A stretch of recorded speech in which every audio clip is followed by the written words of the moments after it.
Okay, so at this point now we have our base colors, we've baked our maps. So the next thing usually I do is, you've already seen that I did my primary colors. I usually do what I'll call my secondary colors. So I'll make another layer. I'll call this one secondary.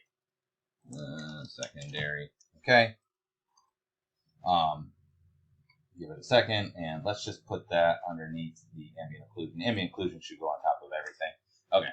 And then what I'll do with this one is I will paint any like secondary detail. So for instance, if he had tiger stripe pants, I would paint tiger stripes onto this right now, right? Or if he had a t-shirt and had like, it was a graphic tee and there was like a mushroom on it or something, I would paint that on there. Stripes, anything like that. So also I would do things where I might paint some of these like details here where there's like the stitching. Might paint the stitching going down, things like that. Okay. I'll do a secondary, basically after the base colors, just the next kind of layer of colors. I don't really have anything on him. I mean, I could do the stitching and stuff, but I could also do that like in a detailed layer. So I'm going to leave the secondary one alone. But that's another one that I would do. All right. So now what I'm going to do is make another layer, and we will call this one rosiness. Okay. Do I want to do that one now? Yeah, we'll just do this one. Rosiness. Okay. So the rosiness layer for is basically, this is kind of skin specific. But basically what I'll do is that on the skin itself, I'll use the, where are you? Airbrush. I'll use the airbrush here, and then I will actually paint, theoretically. There it goes. I don't know where the color went.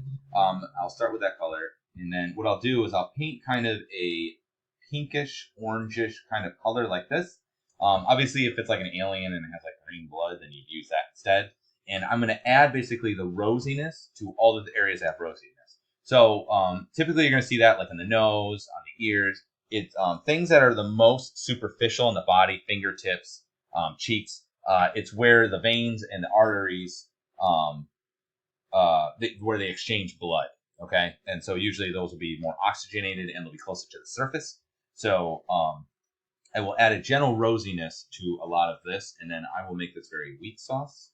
And so we'll just kind of add some rosiness onto those general areas and make it a little bit stronger. This is working. Yeah, it is working. Okay, so I'll just add a general rosiness like so to those areas. I'm not going to go too nuts with it because I just want you to see like around the mouth, right? He's actually pretty rosy around his chest a bit as well. Just I don't know, he's angry, I guess. So we'll put a little bit there. Definitely around the fingertips and things like that, right? Crap. Come on, you didn't give me an option. Here we go. Unlock bottle. So that sort of thing. But I will add generally a rosiness to rosy areas. So hopefully that makes sense. I'll put in a little bit in here as well. It's got cool looking eyes. Basically, it's the texture maps are showing up in there. Okay, so that's kind of the rosiness. I will do the opposite as well. I'll just leave it on rosiness, and that will be more of a kind of rose kind of green color. This one will definitely be a whole lot more subtle. And basically, you're going to add this where there is a black of that. So sometimes you'll see it. Sometimes it'll be a little bit of yellow, around, maybe if they got stubble and stuff, you usually see it around the mouth or around this area. You'll see a bit of that. Okay. You could see it sometimes, at the top of the hand. It's kind of that blue, whatever. Okay. So I will do that as well. The main thing is here, we want to just add general variation. But trying to take hints from where you would see that in anatomy, okay? Now, with this one, I would do another one that I just call variation. Variation, okay? So we're waiting for that one to go. Great. Good. So this one is sort of like that one, and what I do, I'm going to show you on the pants. You do this on the skin as well. Sometimes I've heard people call it rainbow puke, but the idea is that you want to just add a bunch of different colors just to break it up so that it's not just one. I'll just do it on skin. so it's not just one tone. So I'll just go here and I'll just do like blue. And I'll just kind of like this. I'm just speckling, speckling, speckling. Okay, just speckle, speckle, speckle, speckle, speckle. I'll just click, do this color. I'll just go right around the color wheel like so. So right now, if you were to look and you know turn, look at the underneath of your forearm. If you look, whatever skin color you are, you will see that you're not just brown, you're not just pale or whatever, you're not just tan, you're not just peach, right? There's a whole variation of colors. There's greens and reds and blues and yellows and all sorts of colors. So you just want to break it up with all the different colors that you can possibly have. Okay, so just break it up. I know it seems weird to do it this way, but I'll show you with it on and off, although I don't know that I did this very strong. It's only a little bit. So just kind of speckle it like this. Right, and then the green, I think that's okay. Hopefully this, I don't know. Okay, so that's with it. That's with it off. I don't even know if you can see it. Let me see. I don't really see it. I might have not done this. Oh, because I did one strength. So I should have made that a little bit stronger. I didn't realize it was that weak. But the idea is that you want to use more of this. Is that, yeah, that shows up a little bit. I may make it bigger. You want to do these little splotches.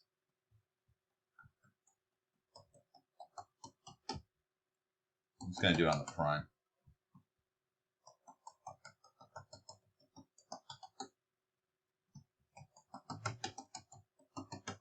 I'm not doing a very good job, but I would try to vary it up a little bit more than I'm doing, but you'll get the idea. Okay. So from here, though, what I can do is I can take the variation and I can bring it down or all the way up. Okay. But the idea is that it will break up the skin tone so that it's not so even. Because when it's even, it looks unnatural. If you've ever have tried to colorize a black and white photo, you'll know that if you just take like whatever, like whatever the generic skin tone is that you're doing, if you just do it as a holistic one tone, it looks weird. It has this like plastic mannequin kind of feel to it. This kind of helps break it up. Now you can do this variation layer also on like clothing as well. I would suggest doing a little bit, probably a little bit less than you would see on skin. Like the skin's gonna have more variation in it. But even if you look at like your pants, I don't know what you're wearing, especially if you're wearing like blue jeans or something. There's a whole variation of like of colors within that, right? The hue shifts a whole bunch. So that's the idea with this one.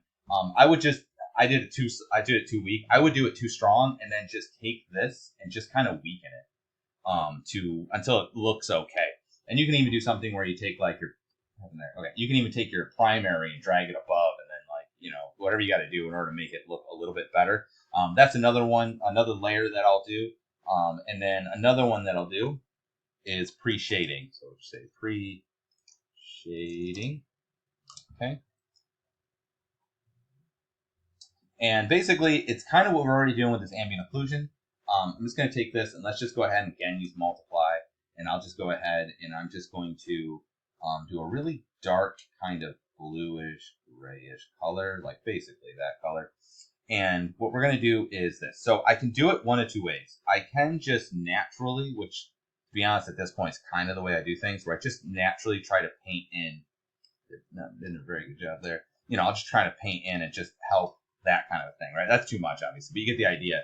Is that I will like, you know, superficially darken inside the nose here, so that that's a little bit darker, so that it goes in. I'll superficially darken inside this ear, maybe inside of his eyes. Okay, I can just manually do that. That's one thing you can do with the pre-shading. Another thing you can do is use. So I'll do that, and then I'll do the opposite as well. I will go over here, give it more of a yellowish kind of this sort of tone. And then I will try to, you know, add a little bit of light to areas that are getting more light, right? So this will work better actually on the pants. If that ever happens, just go to display and then frame selection. So on the jeans, for instance, here, this works particularly well because you'll notice like when you have your pants, it's usually lighter. They're usually like worn on the front here. Are these pants locked? What's going on? No, they're not locked. They're just weak. Let me see. Oh, because it's on multiply. That's why. So I might have to do another one actually, and then that one I would do screen. So screen does the opposite, where dark will be transparent, and then white will be let's do it so you can see. Where white will be that's called pre-shading, pre-lighting. I don't think that's a thing. We'll call it pre-lighting, and then I'll just take this one, and then we'll do screen instead. So yeah, that's better. I mean, it's awful, but you get the idea. So then what you can do is sort of like on your pants, right? If you look at your pants, you'll notice that the top here will be very kind of washed out. But then if you were to look inside of, like, let's say your pockets or the stitchings, you'll see it's very dark and deep. So the idea is that you kind of almost pre-shade it, and it helps the character just in general, particularly details. It'll help them pop. So that's another thing that I will do to kind of layer on top of. Just a lot of layering on layers on layers, and you'll just end up with better results. Okay, so we did all that. Yeah, so I'll just kind of go through and I'll keep just layering them up, such as you saw. The other thing I want to show you is textural stuff. So what I'm going to do is make another layer, and I'll just call this texture. Okay, so there's a couple ways to go about doing this. We could try to do a bump map and then paint that, but we'll just do it kind of superficially here because it's better if you would have just sculpted it. I didn't obviously sculpt texture onto the pants here, but just imagine that I did. What I can do is I can actually use the stamps and stencils, right? Just like you did with the other stuff. So I'm going to go back to this one. And so let's just use this one, let's say, right? And then I'll just leave it on that so you can kind of see how it works, right? So I just go like this, and you can see it's going to paint that in there. I would do the same thing I showed you before, where depending on what you're doing, you might want to randomize, but you're definitely going to want to take the spacing up so that way it does the pattern. See what I'm saying? When I did this straight, it's just going to drag it across, which maybe that's what you're looking for. But you can paint the textural components using the stamp, such as we showed you before with the sculpting. You can also use the stencil. So I don't know if any of these are jean-like. So I go like that, and then I paint through, and you'll see, I'll hit Q to get rid of that. It'll paint through it. Now, I want to show you one other thing, because this is kind of interesting. I'm going to show you this with the face. So you can do that with the pants. What I would suggest is actually finding a picture of, let's say, jeans. I'm going to do it with his face just to show you proof of concept here. So you can see we can do stencil, and I showed you, you can draw through it. But you'll notice there's another tool over here. Oh, I want to show you one other thing, too, actually, with pre-shading. Sorry. I wanted to show you this dry brush. So I'm going to go back to pre-shading, and then I'll show you the screen thing. So this is another tool that might be useful to you. We go to the dry brush. What this does is its idea is that you have, like, let's say a paintbrush, but it's dry. And when you draw, you'll see it doesn't reach the crevices. It only reaches the peaks and not the valleys. So, for instance, let's just click back on there. Make sure this is off. Make sure that's off. Okay. So we'll do that. Now watch. If I go to here and I paint this in general, let's we'll just do it on texture so you can see it. What you're going to notice is that depending, let me make this a little bit smaller. It's going to, see how it's not going in the crevices? See how it's only showing? It's showing on all the bulbous parts, right? Right? Not now he's looking for Saruman. But see, it looks kind of cool if you're trying to do clown makeup or something. You can do to try and like lighten areas by doing that. Can kind of work. You can also do it the opposite. So if instead I try to do, let's say, black, this is another thing to do the pre-shading. If I hold Control and do it, it's going to only do the crevices, but not the tops. So notice now it's highlighting the dark areas, or the recessed areas, and not the outside areas. And it gives you kind of a neat look. I feel like it lacks a little bit of control, but you might find that useful as well. I would just hand paint it, but I just wanted to show you that tool because I do find that kind of a neat, useful, semi-useful tool. All right, I want to go back to this other thing.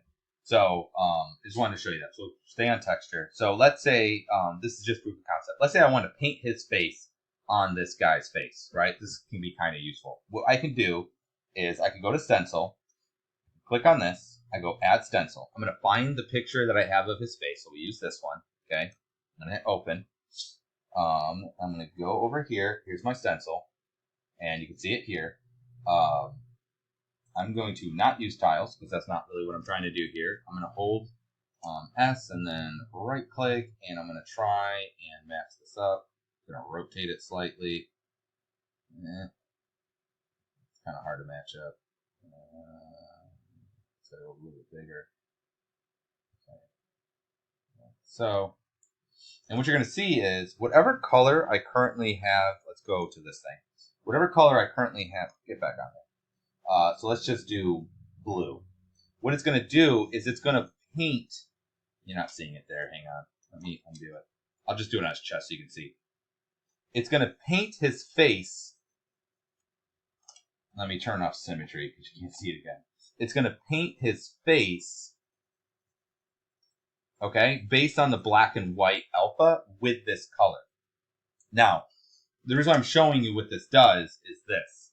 If you use projection instead, notice it looks different. Notice here it was black and white. When I do projection, it shows color. What you do is you paint white, okay? Now, when I go to paint this, it will actually paint through and the color of it. All right, so I'll hit Q so you can see. It paints it directly. It's kind of creepy. Anyway, paints directly over it. So that's the difference of projection versus just using a stencil, okay? Turn that off.